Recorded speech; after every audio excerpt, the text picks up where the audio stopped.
For India, today has been a day of funerals, of grief, of anguish. Along with other members of the Air India cabin crew, and some are yet to be identified via DNA testing, the commander of the ill-fated Air India 171 that crashed, Captain Sumeet Sabharwal's body finally came home.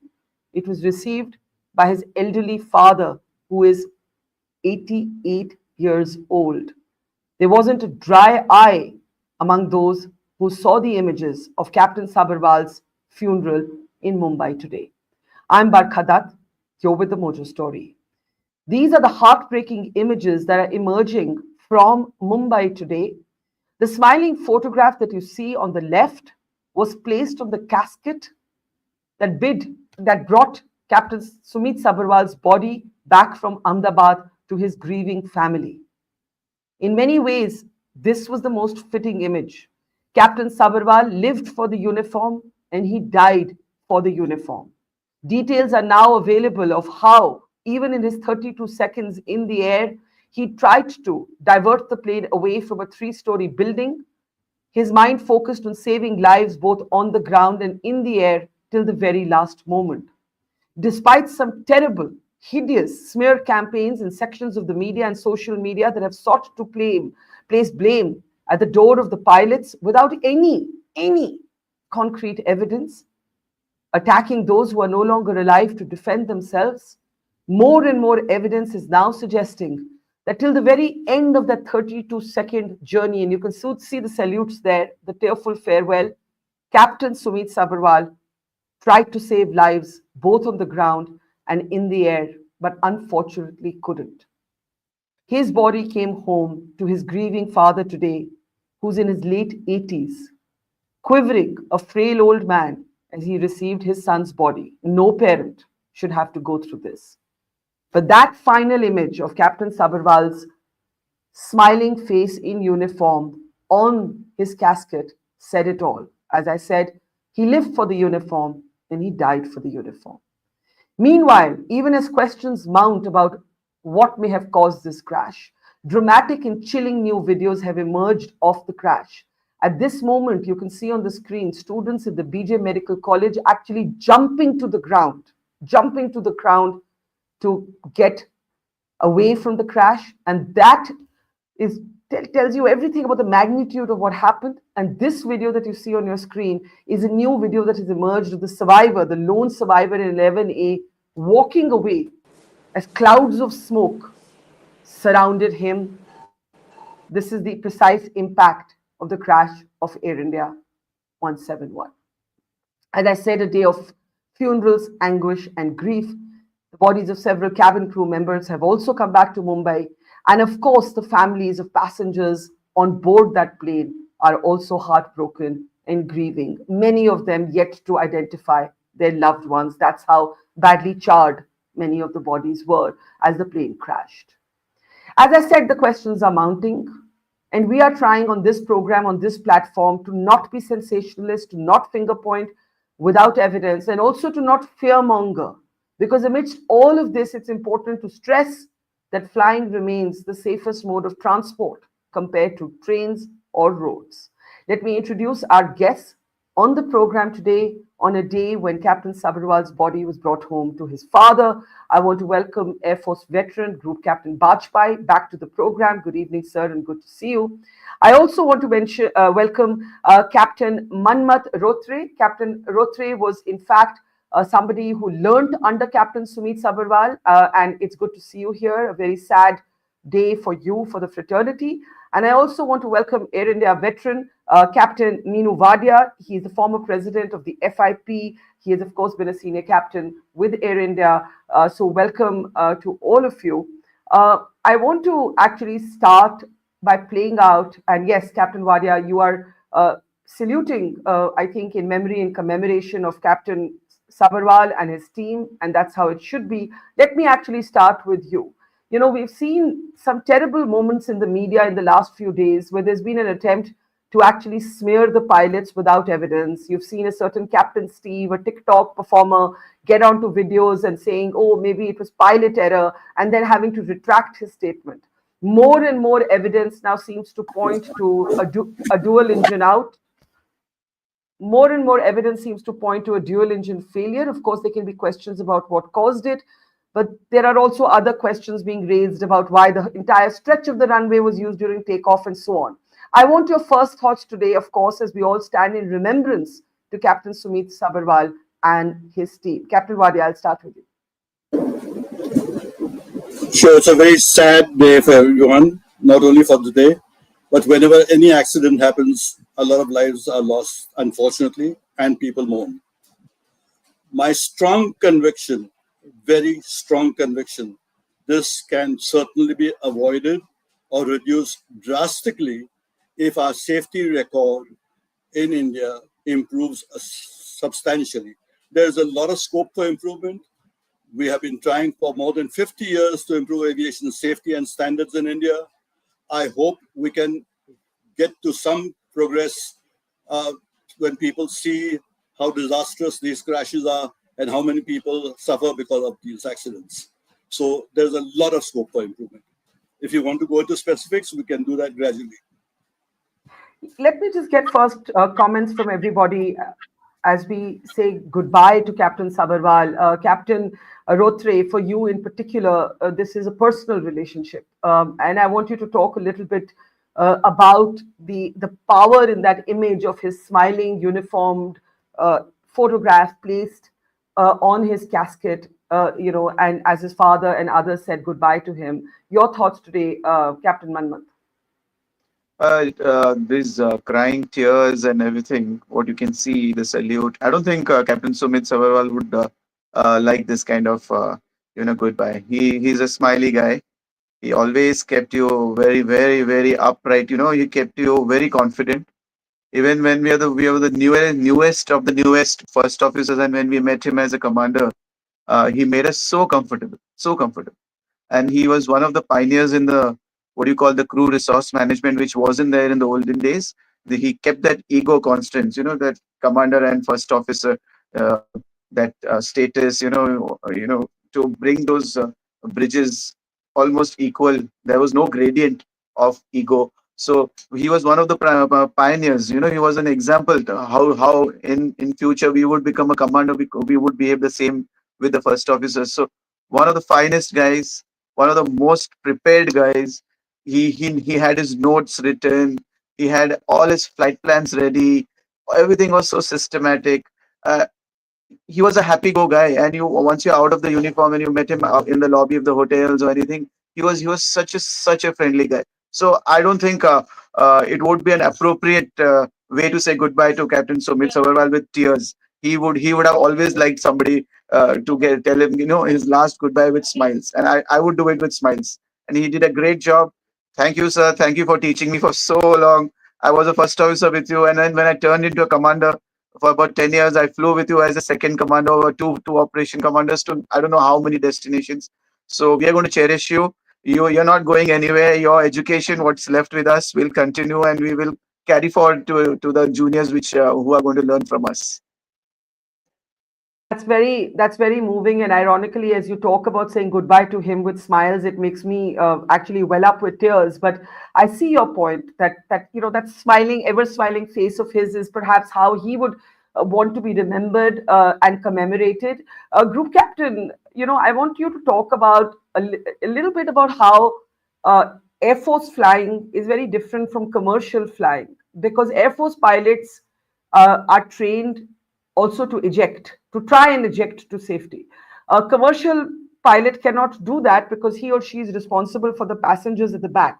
And now more details are emerging that even in his 32 seconds, Captain Sumeet was trying to divert the plane as much as he could away from buildings, a 3-story building. He managed to evade. He was trying to evade the BJ Medical College, but the tail of the plane gets stuck in the building. So just your thoughts on the day of his funeral before we get into the reasons for the crash. Group Captain Bajpai.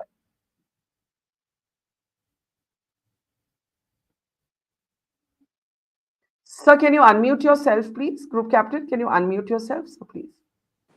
Madam, first of all, my heartfelt condolence to all the deceased who lost their life in this drastic air crash. Now about Air Force flying.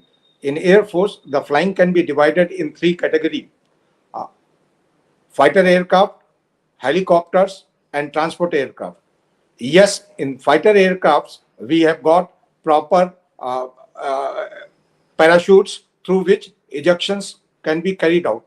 But it's not so in the helicopter fleet and transport fleet, which is similar to civil aviation transport aircraft.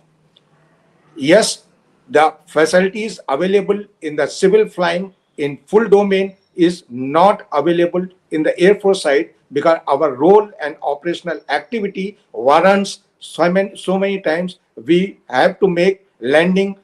We might not get all possible navigation support from the ground. All radar facilities might not be available, which facilitate the civil flying, because it is a military flying which is distinctly different than the commercial flying. I do take that point. I was just trying to make the point about Captain Sabharwal, that till the very end he was trying to save lives on the ground, but that very end lasted only 32 seconds. So he didn't have a lot of time to try and do anything. He had no options. He had almost no options. Once it seems that one engine had failed, now it seems increasingly clear at liftoff, and nobody quite knows why and how the second engine failed. I want to play out now a chilling video that has emerged of students at the BJ Medical College where the plane crashed into, and there have been a number of fatalities on the ground. A chilling video now shows that the students basically jumped to try and avoid, those who could jumped. Take a look.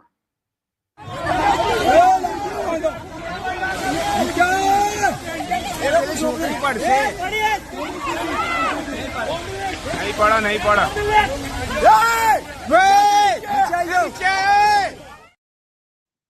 Really, really chilling. And another chilling video has emerged that appears to show the lone survivor walking away as clouds of smoke billow behind him, the passenger in 11A. Take a look at this video.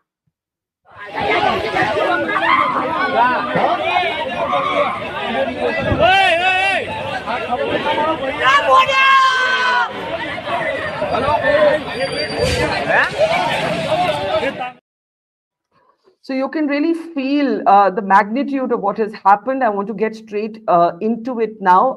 And Captain Wadia, before we get into the safety culture, have you been able to make your own assessment of why what happened has happened? Are there certain things that you are able to rule out? For example, in the beginning, people were talking about bird hits. I think that has been ruled out, just as an example. If you look at this footage, the CCTV camera, the last 32 seconds from takeoff to crash, what is your assessment? I've heard two different theories. One is double engine failure, one on its own. The second, possibly from foreign objects at the end of the runway. The second is an electrical failure. What is your assessment? Everyone, all of those people who call themselves specialists and aviation consultants, not to speculate at this point in time, because I will show you everything that you can rule out. You have said it is not likely to be bird hits. I'll give you anything is possible today. Flying a jumbo jet one day from Bombay, we were about to take off and reach the high speed, and a flock of pigeons flew across the aircraft and hit the aircraft like a bullet. We heard a couple of sounds on a jumbo jet with 4 engines. I aborted the takeoff and went back to the bay. This was at high speed.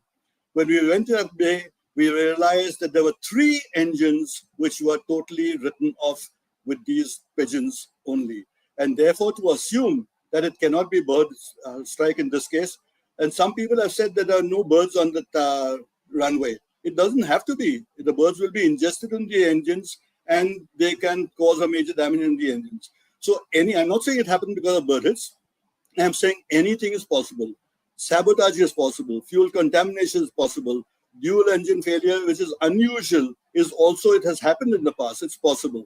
So please do not rule out any possibility that could have happened in this case. So I would like to keep an open mind and go by facts which will emerge when the boxes are analyzed and voice recorder and the FDR are analyzed. So it is best not to keep on presuming that must have happened or that must have happened.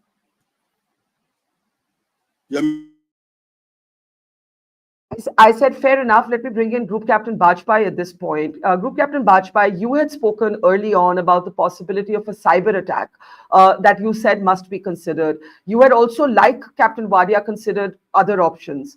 My question to you is, from what I understand, and Captain Manmat can correct me, Boeing technology is so advanced now that actually there is almost like a sort of live data link between an operating plane and Boeing. And I was researching it today, and I was told by somebody that I was speaking to that basically the airplane health management system, right, which is the AHMS, the airplane health management system, allows for Boeing to understand in real time what happened to this plane as it was taking off and as it crashed. And in that case, there are some who are saying that Boeing should make some sort of public statement based on what they know, that Boeing would know. Do you agree with that, Group Captain? And then Captain Manmat, the same question. Ma'am, I totally, are you getting me? Okay. Ma'am, I totally agree with this thought, because I am sure on Airbus, such data transmission, live data transmission from aircraft to OEM was taking place on the name of health monitoring of engine and other Not aircraft. not on Airbus, on Boeing. I On know it. Boeing. I know it. Yeah. Same thing I am saying. Same thing I say. I am optimistic and confident, but I am not sure for 100% surety. I can't say, but I am very optimistic. Similar live data transmission must be going from Boeing 787 also to OEM. However, here I would like to make one point. In general, this data transmission is one way from aircraft to Boeing premises or OEM premises, not the other way now. However, I will further take from the points where Captain Minu has left. Uh, there could be a bird strike which can be ruled out because of the odd time. In daytime, we can't get the fox of the birds, which can damage both the engine. The fuel contamination again getting ruled out, because if the fuel contamination is there, it will give some early shine. The exhaust gases will not be in a smooth pattern, which are being seen on the video which you have shown. So I had limited in our last discussion that it seems both the engines, though the power would have been selected as the flex setting, that is the flexible setting for executing the takeoff, and the video says takeoff was as normal as usual. Still that time there was no problem, but when it went up in the air, that time some, due to malfunction of the FedEx system, mind it, both the FedEx system, individual FedEx system is controlling the individual aircraft, individual engine. So both the FedEx system had generated a wrong signal, wherein physically the throttle lever was selected at the flex setting, but actual position of the throttle lever was brought to the idle power. That was one of my hypotheses. The second hypothesis is the again on the sabotage point of it, wherein there was a cyber attack. It's a pure hypothesis. Captain Minu was absolutely perfect. We can just at this moment go as per the hypothesis. Actual thing, we should wait for the full investigation to take place. But when somebody asked me my personal opinion and hypothesis, the second thing could be the cyber attack. All of us have seen the pagers got exploded during Israel-Gaza war. So similar, some cyber attack could have been done, wherein a wrong signal got induced in the FedEx system, which did the same thing, that actual location of the throttle at flex setting, but practically it moved to the ideal power, and nobody is denying this aircraft had lost the thrust, and that's how it got crashed. Let me bring in, I have questions on the takeoff, but let me bring in Captain Manmat first on this Boeing question that is coming up. A lot of people have been raising it privately, asking me to raise this question. What did Boeing's airplane health management system pick up? Now, just Captain Manmat, if you can explain this simply, what I understand is Group Captain is absolutely correct in saying it's a one-way transmission, but that Boeing would have some idea, some data on what is happening to this plane as it is rolling down the tarmac and taking off. The other question that has been asked is whether it, in the light of whatever Boeing knows so far, should it be issuing some sort of emergency directive, as it did a few years ago when the batteries of the 787 had given a problem and it was able to fix it? And till that time, it gave certain directives. Again, I want to say to those who are picking on Air India, there are 1,200 787s used by airlines across the world. So it's very easy to dump on an airline when its morale is down, when it's just suffered a major trauma. Dreamliners are deployed by all airlines across the world. It's one of the most popular, commonly used aircraft. But I ask you, Captain Manmat, what would Boeing have picked up in real time? Ma'am, all what we have information is that the engine, the companies which produce the engines, the GE, they too monitor all their engines on real time. Even the global monitoring systems, the controls, wherever the control is, I don't know which city they are, they keep monitoring on real time to for all their aircrafts with their engine parameters. So there, I'm sure there must be two independent uh, places where the engine's health and engine's functioning is being monitored independently. And if they had to contact, all I know is they do contact through real time issues through our Air India channels. ECAs and everybody is all equipped. All the airline is also equipped to immediately contact us. They can contact the aircraft directly also if the engine production, the GE company or the Boeing monitoring center, they can all contact us directly, or they can contact in very fast channels through the company, because it's all real time. Immediately we get our messages through ECAs. So that's not the issue here, so, ma'am. They could have done it if they are monitoring it that way. I'm sure they must be having some data. It's not that they don't have the data. They must be having data. And all I want to say is, I've spoken to a lot of pilots, a lot of my colleagues. They are very confused. They're morally down. They're reporting for duty. They're flying those aircrafts. Whatever assumptions we sit on ground or any experts, I'm not saying they're wrong, right, anything. I don't want to. Don't want to get into those arguments. If they have their little bit of expertise, if they want to share it, let them share it. If there is anything positive, we can pick up from there. But our pilots are morally down. If we give any assumptions, any presumptions which are wrong, it might play in their head. They're sitting in the cockpit, they're flying, everybody's flying, even the 1200 787s are flying. Everybody's monitoring us, everybody's trying to pick up the latest what we are discussing. A lot of experienced 777 captains from US and all over the world, they come up with a lot of things. uh, all I want to say is 787 very equipped aircraft. Our 787-800's engine thrust is very adequate. We follow a lot of ethical calculations. We don't make a mistake generally. Both the pilots get together. We have our all SOP policies. Then we verify with the computers. Our aircraft is also independently verifying our inputs. So it's very rare that our settings are going to get wrong. And if the aircraft is gone for a takeoff run, that means the engine is producing enough power. Otherwise, the automatic warning systems have told you But on can its I? own But that on that, something is wrong. can I ask you one of the things that when we look at the CCTV footage, one of the things first I want to say I absolutely agree with you that the morale of pilots. I can't even imagine what it felt for pilots, for Air India in particular, to fly minutes within this crash had happened, and what that does to your mental health. And so, please, everybody go easy on the armchair judgment and the sweeping generalizations and the recrimination and the finger pointing. I totally agree with you. On this takeoff, I have a question. You know, again, I ask this as a layperson, please correct me. It seems that the stretch of the runway is being used for the takeoff. So the takeoff is normal, but the stretch of the runway is used for the takeoff. You said that the engines are producing enough thrust for the takeoff.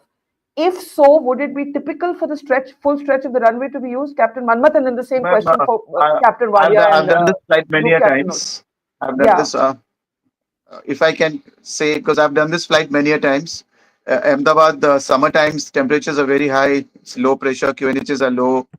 Basically density is low, so the performance of engine goes down. We generally use the full thrust. We don't use the flex system. I don't think the flex system or assumed temperature system would have come in, because already the atmosphere is not in favorable with you. So, and the loads are full, because London Gatwick and from Gujarat, what's the load of most of our Gujaratis are living there. So we never find a seat empty. The cargoes are full. We try and cover everything. We try and pick up everything so that the passengers are not disturbed or the luggages are not disturbed. So we go in for the last kg we can carry, and that to a Pakistan airspace closed, we need to carry a little bit more fuel also. So that margin is also not there. So we are very heavy. So that a takeoff run is going to be long. There is no doubt about it.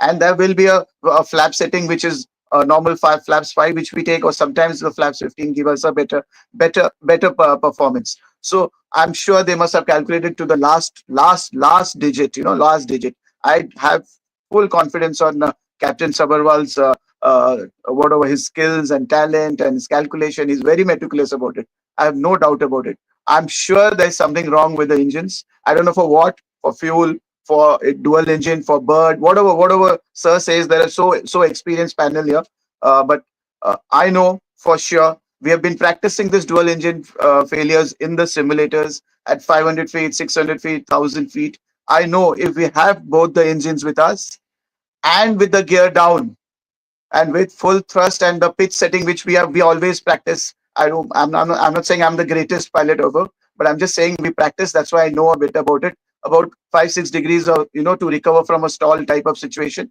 The nose is down with full thrust. You might not climb as a normal engine, normal aircraft would climb in a normal profile, but you're not going down for sure. You're not going down for sure. You're going to climb very slowly, but you will be out of this situation. So definitely there's some issue with the thrusts. I don't know if sir is saying if there's a software issue or some sabotage issue. I don't believe it. I'm sure there's something else to it.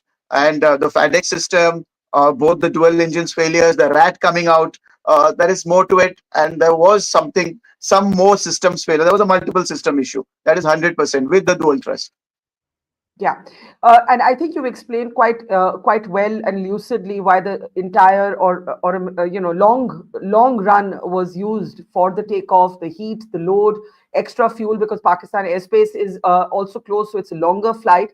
But I just want Group Captain and Captain Wadia to come in on their whether they think that using the entire runway, what Captain Manmat has described, is something you agree with, Captain Wadia? There's nothing very unusual. Besides, who has actually observed? Is he a specialist? Who has said that he has consumed more runway than it is less runway? Someone from the ATC, someone who's experienced enough. So these things should be taken with a pinch of salt. Yes, consideration must be given. Yes, think about it, but there's no point in getting upset and getting working. That must be the problem. But Barkha, what I would like to emphasize here is we are analyzing this particular accident, and without having the data, more data and information available to us, we are speculating purely, and guesswork is on.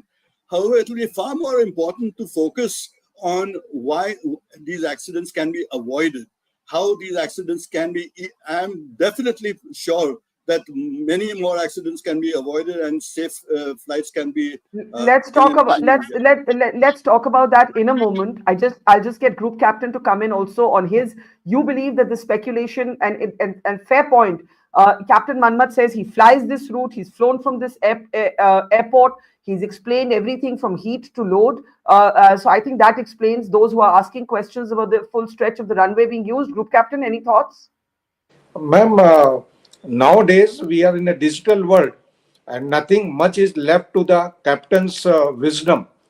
There is a operational OPT wherein the performance calculation tool is there, wherein we just enter outside air temperature, wind direction, wind thing, and the QNH. So it gives you the maximum load aircraft can carry. And once we enter the maximum, the total load which has been calculated by the trim sheet, which has to be lower than that calculation, that maximum load the performance tool has calculated. Everything is bang on and we execute normal takeoff. However, we must remember over here the temperature, outside temperature was quite high. Aircraft, as other captain was saying, that we carry the diversion fuel. The fuel was maximum, it was a long ferry flight. Then we had the maximum number of passengers. So it's very obvious the length of runway will be slightly extended than a normal, in case if there is a moderation with respect to temperature, with respect to payload, with respect to fuel, it will obviously consume less runway length. So as far as me is concerned, this controversy of extra runway length use is ridiculous. So let me move on now to the survivors account, and then come back to what Captain Badia has said. What should be the learning from this? Whatever has happened, whatever we know, so this doesn't happen again. Before we come to that, let me play out the survivor, the miracle survivor, describing a thud sound and lightning, and lights rather, not lightning, and how he jumped out. Take a look. थोड़ा सा बता पाएं जब जैसे ही take off हुई flight क्या हुआ था और अचानक से ये कैसे हादसा हुआ? टेक ऑफ के बाद 1 मिनट के अंदर ही जब टेक ऑफ हुआ ना तो सडनली 5-10 सेकंड कैसे लगा जैसे स्टक हो गया वो।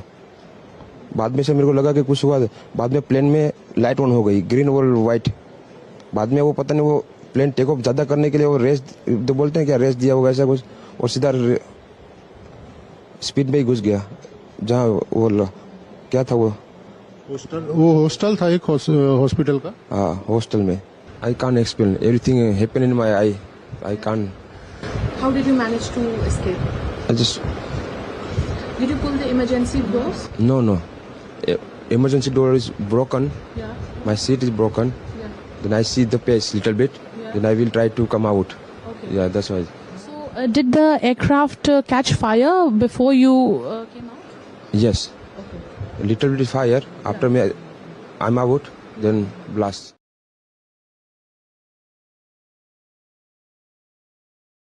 An extraordinary rescue story there that also leaves many questions about just exactly how this happened. Meanwhile, several members of Air India cabin crew are still waiting for bodies to be identified, like the relatives of many other passengers on board, because that's how badly the bodies were charred.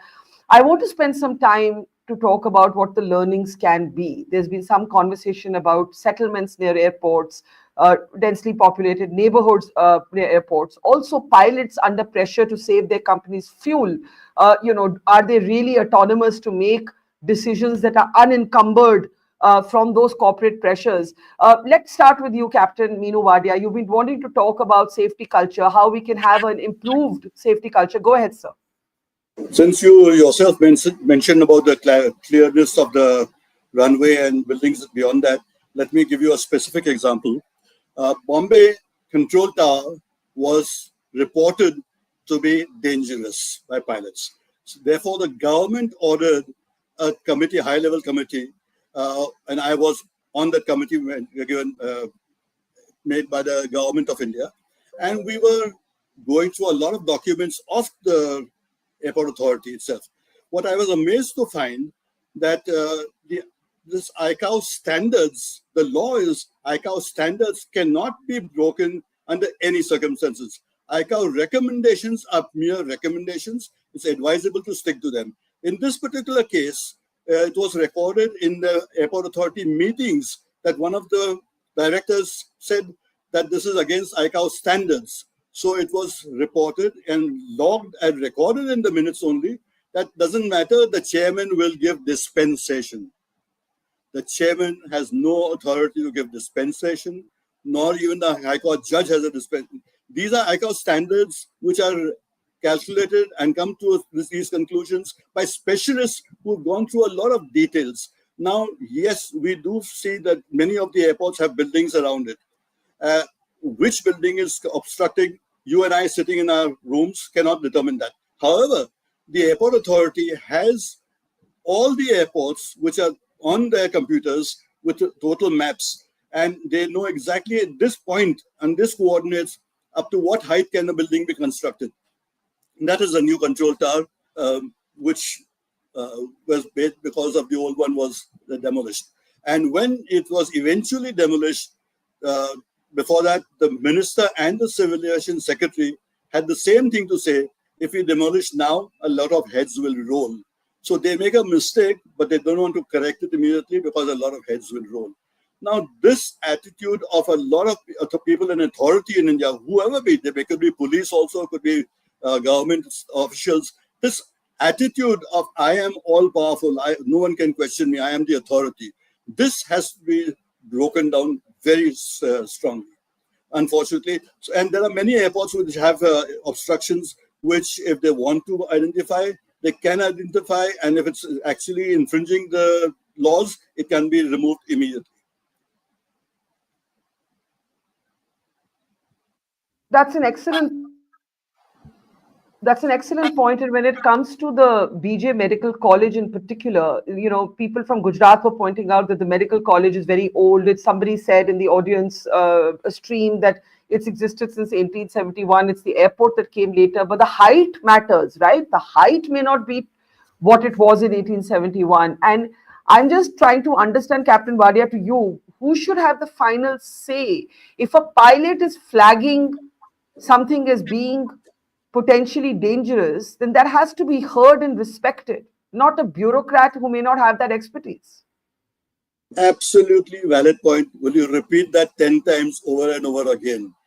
Unfortunately, in our country, the people who have a say in the matter, who are aware of the matter, in fact, I am going to make a very drastic statement, and that is a fact which I believe in, and I've believed in for many years, that if you want safety in India to be improved, it requires the direct intervention of the Prime Minister only, not the Minister of Civil Aviation, not the Secretary, the Prime Minister. I guarantee you, give it 10 minutes of meeting with the Prime Minister, I will convince him myself why there are so many dangerous issues that need to be rectified, and rectified immediately. One second, sorry. May I even highlight over here, I believe in this inquiry, a secretary has been named that he is going to head the inquiry. I'm not sure if that is true. If it is true, how do you expect the secretary to be aware of what the nuisance, the points of the aviation? It's a very technical field. The people who should be inquiring into this are specialists in accident analysis all over the world, where the safety record is high. All accidents are investigated by specialists who are trained in accident analysis and have the experience behind it of many, many years. IFA Alpha is a body of pilots in the world, and they have specialists who are trained.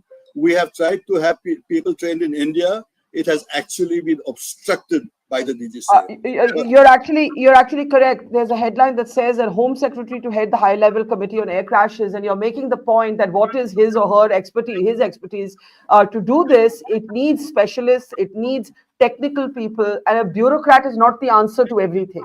And I think that's a really, really important point being made. 2-3 excellent points made by Captain Wadia. Let me bring in the others. Captain Manmat, pilots who feel the pressure to save their company's fuel, who are worried, for example, that if they abort a takeoff or they delay a flight or they take it back to the gate, they will have to answer to commercial management. I know there's a balance. I know airlines have to manage and balance everything, but how much does that mentally weigh on pilots like you? Yeah, it definitely weighs a lot. It really weighs a lot.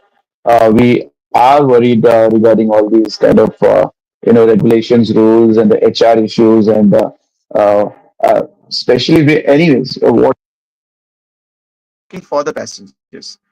I've taken personal level. I've taken many decisions where I delayed, where I didn't agree to take up the flights. I've taken extra fuel. Uh, I've only in one occasions I was asked by the Air India, Air India, the people who are managing it. Only in one occasions, but they did ask me that, and I had to explain. So after those, in case you're questioning in some decisions which I've taken independently, for the safety of the people, yeah, of the aircraft, or for whatever reasons, and then you get a mail to explain, that itself is like that. Next time, you're getting a mail means you're being questioned, you're being judged, you're not, you don't have the independence to take a decision. You're not trusting the pilot's knowledge, you're not trusting your own commanders, for whom you have trained, and you let them operate the aircraft. That kind of sense comes in. People are a little more commercial oriented, too many into calculations, too many computers to calculate for you, and they give you the exact kg of weight, and then you mention it exact kg wise, whereas we could round it up. In earlier days we could round it up, we never round it down. Fuel is always taken extra, so now we have to mention it to the kg. That kind of stuff in aviation. Come on, guys, this is a place where you're not supposed to make mistakes. This is a place where you want a safe environment, you want to enhance safety. So few kgs here and there, you're talking about profitability. You cannot manage profit in some other places, or some other business, formula, that you want to catch up with the fuel, which is the most precious thing for us when you are in the air. So some questions, even I don't understand the logic of up to what level of business do you want, and up to what level of profitability. But now that you realize that your crew should be healthy, in a healthy and stressless, healthy mindset. Let them fly without any pressure. That doesn't mean that we're Yeah. going to take thousands of kgs extra and get the company into loss. That's not the way. But we also know the balance. Trust our knowledge, trust your own captains, trust your own pilots. I would request the airlines to do. Just to add on, every pilot right now, 787, mostly, not every, most of them who I've spoken to, want the 787 to be grounded until there is a preliminary report. They want the aircraft to be grounded, but they're not able to voice it. They're not able to channel their voice. I know what they're afraid of. They're afraid of their HR. They're afraid of the company. They're afraid of the jobs. But things are not in a safe environment right now. They all wanted the 787s to be grounded until, I don't know, the high level committee, like the home secretary sitting there. What, I don't know what he's going to do. Whatever, he might be a very technical person. I don't know his credentials, but uh, until a preliminary report, until some kind of report, no pilot wants to actually go to the cockpit right now. I must have spoken to more than 60, 70 of my batchmates, a few of them in WhatsApp group. Everybody has the view, but they are doing their duty. So very, very, we have to be very responsible. Yeah. The situation is not as great as we would like it to be. The cockpit has to be a very stressless place. And senior captains, like the panelists, if our commanders, our pilots are not able to voice their voice their views, I hope at least you guys can you can voice their needs. Right now we are not in a healthy place. I hear you. And again, while I want airlines to trust their pilots, I also don't want to fear monger. We have to find that balance between, giving pilots the space, giving Air India the space it needs to process this trauma, pilots the space they need to process their trauma, but not come under the duress of commercial considerations right now. I really think that cannot be I think today, Captain Vadia, Group Captain Bajpai, if JRD Tata were alive, I mean, Air India was his baby. If JRD were alive, how would he have responded to this moment? Captain Vadia, I wonder if you want to say something, and then I'll come to Group Captain Bajpai. I can't hear Captain Vadia. Can we unmute him? Yeah, okay. I'll just add to the question you asked, Captain Manmurthy, and you'll be shocked by my statement, and I can prove it also time and again, that pilots who have brought out safety aspects to the airline that this is not acceptable have actually been sacked on the spot. Now, I don't have to say any more than this. It conveys a lot of...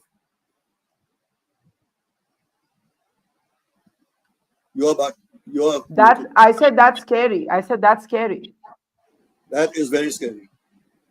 And it's a fact. I can prove it. Can you tell me, not that you would know literally, but if JRD were around today, how would he be handling this crisis? Well, I have personally dealt with JRD and more so with Ratan Tata. And I must say their personal interest in aviation, their personal interest in safety issues. I'll give you an example if you, again, personally. The very first meeting I had with Mr. Ratan Tata, when I introduced the Federation of Indian Pilots and safety issues that we were addressing, I was given 10 minutes to meet him, and that's what. He started asking me questions. I said, Mr. Ratan Tata, I've got only 10 minutes with you. Can I say what I have to say first? So I said my piece, and I was about to leave in 10 minutes. He said, no, tell me this also, and tell me that also. And he was inquiring about safety aspects in the airlines. You know how time that meeting took? 1 hour, 40 minutes, which was supposed to be for 10 minutes. He was interested. I didn't sit there for that time. He was interested in knowing more and more. So that answers your question. What was their personal interest in the airline? That's a very important point. The personal interest of JRD and Ratan Tata in aviation perhaps brought a different management approach. Captain Wadia goes so far as to say, if we can just mute Captain Wadia because I think it's looping back, that today if pilots flag safety issues, they run the risk of being sacked, and that's a really big statement. Uh, I want to actually just bring in Group Captain Bajpai now.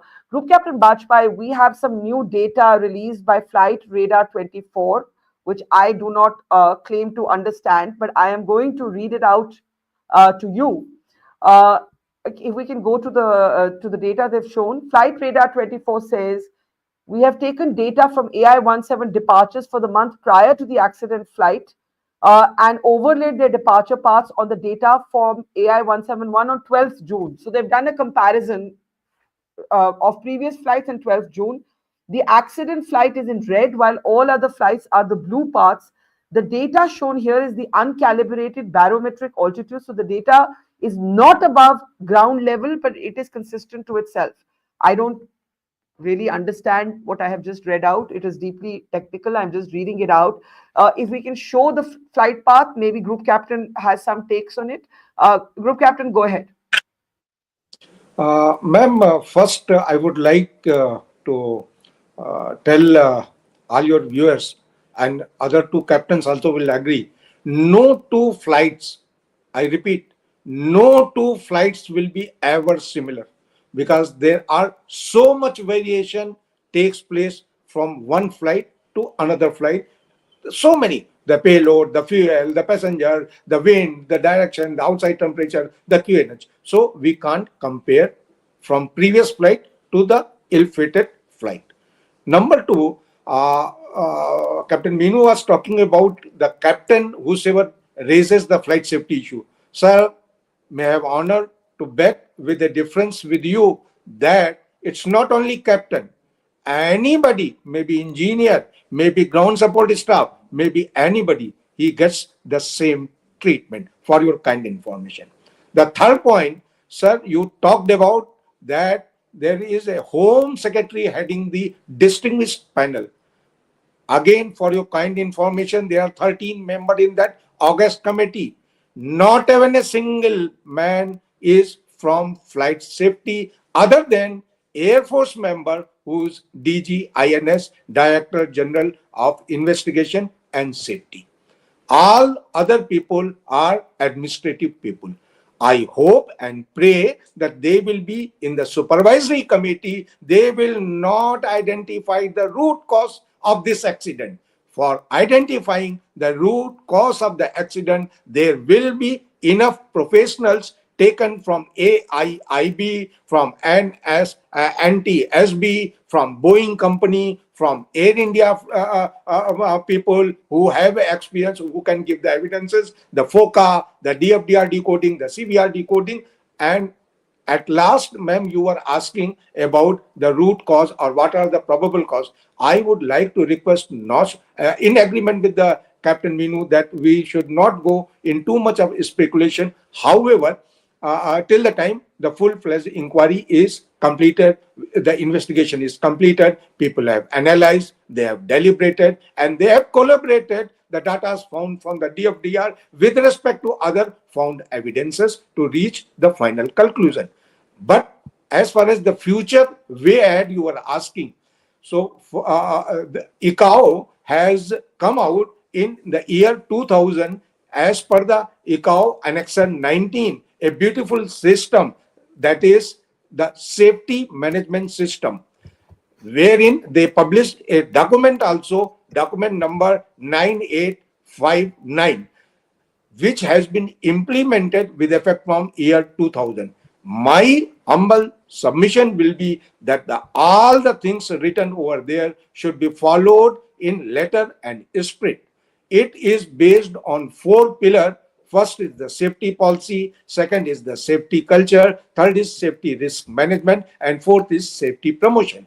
And if we follow, because it has totally changed the ethics of the quality control and safety thing. Earlier, we used to follow the quality check, then quality assurance. Then we were, in old time, used to action reactive base. This safety management policy is purely proactive basis. It goes for identifying the hazard itself. the hazard will convert into risk will convert into the minor incident will convert into the minor accident, then it will convert to the accident, and then one fine day it will convert into the accident of this nature which occurred at Ahmedabad. So we should try to catch the things at the hazard level itself, and once it has been observed, all out effort should be made with the blessing of the top management of any airlines to mitigate the action. Though mitigating action could be both two ways. One is the corrective, second is the preventive. This is the basics of this safety management policy. In my opinion, that is the way forward only.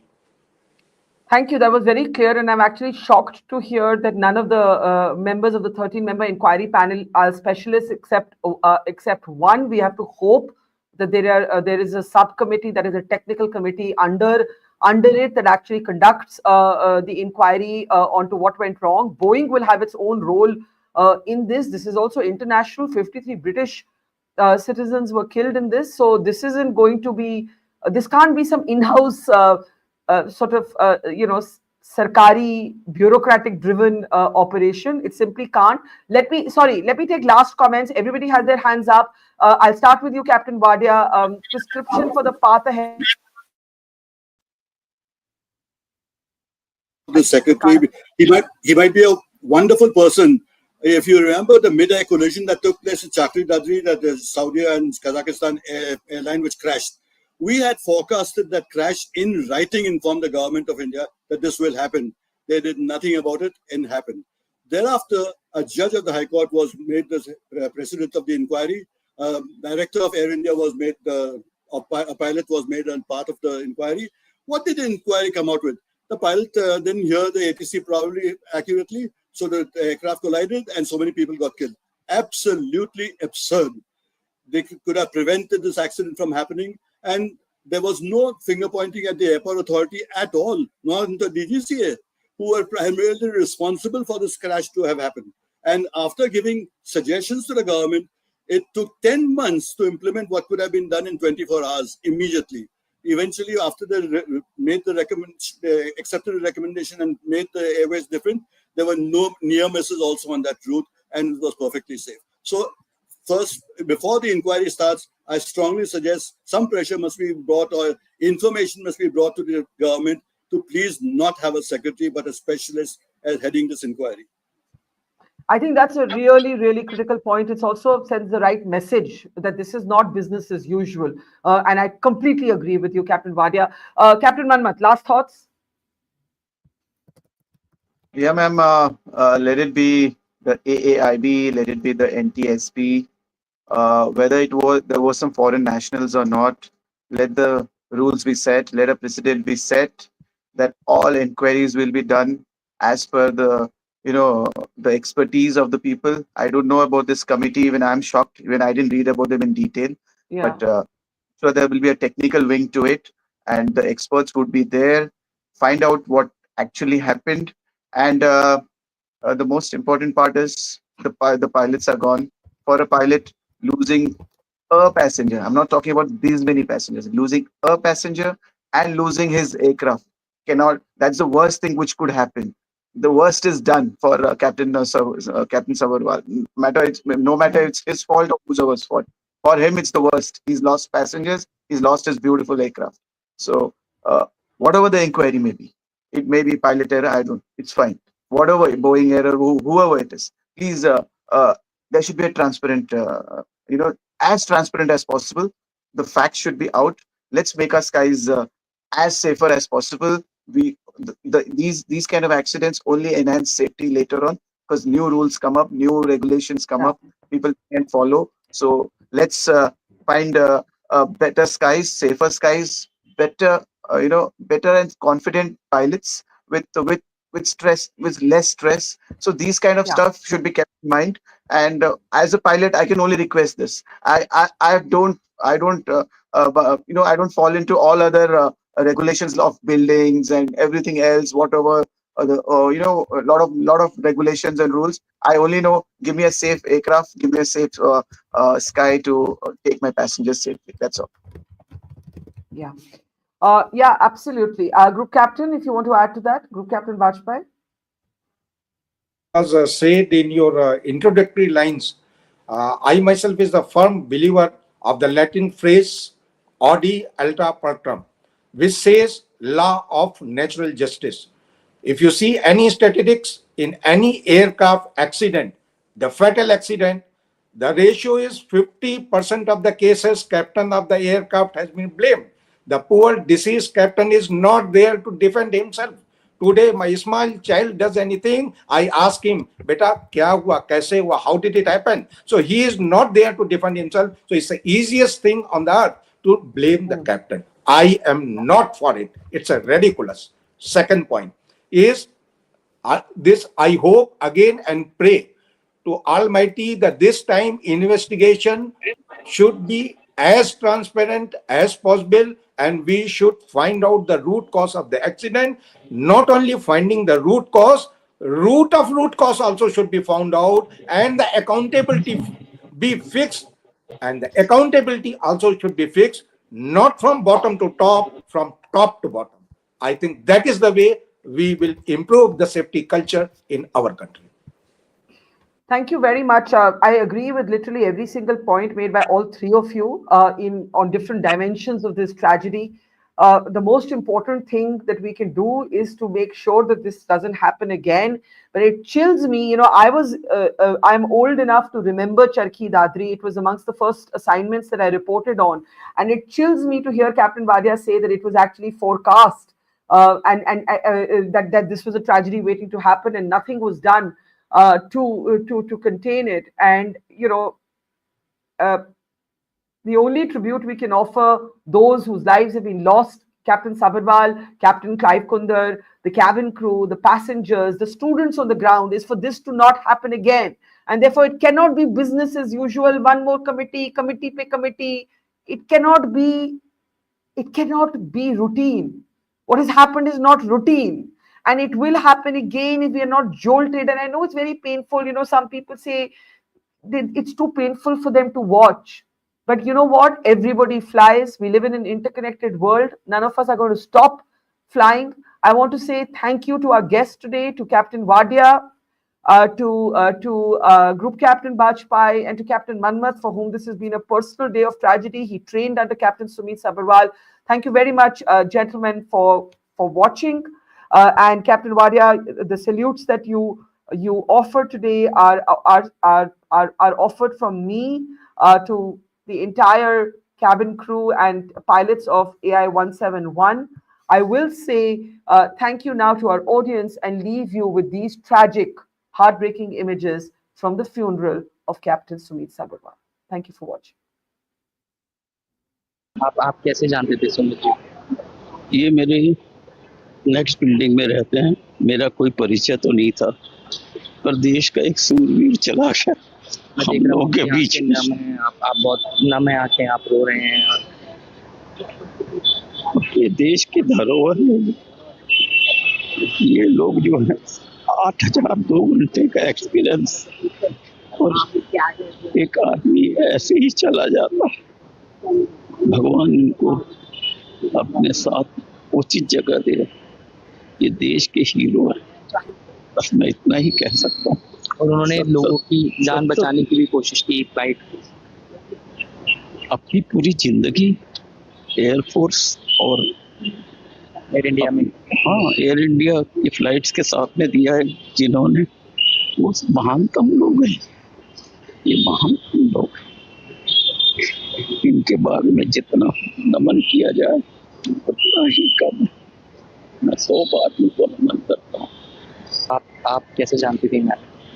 मैं cabin crew थी। Captain Sabharwal के साथ बहुत बार fly किया था। बड़ा बीबा बच्चा था, बहुत जल्दी चला गया। Miss him, such a wonderful soul. You have traveled with him many times. We have walked together many times, eaten meals together many times, served him vegetarian meal many times. How was he?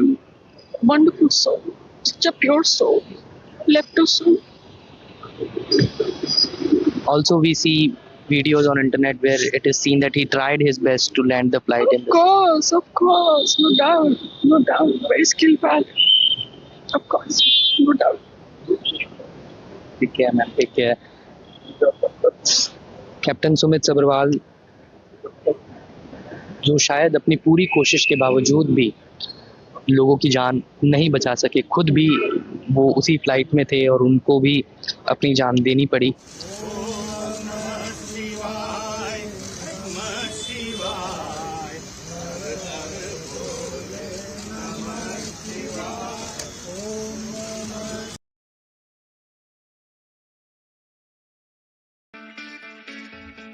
It's great to see you here. Thank you for watching our work. If you haven't subscribed yet, don't forget to click the bell icon and subscribe to Mojo Story and support independent, robust journalism.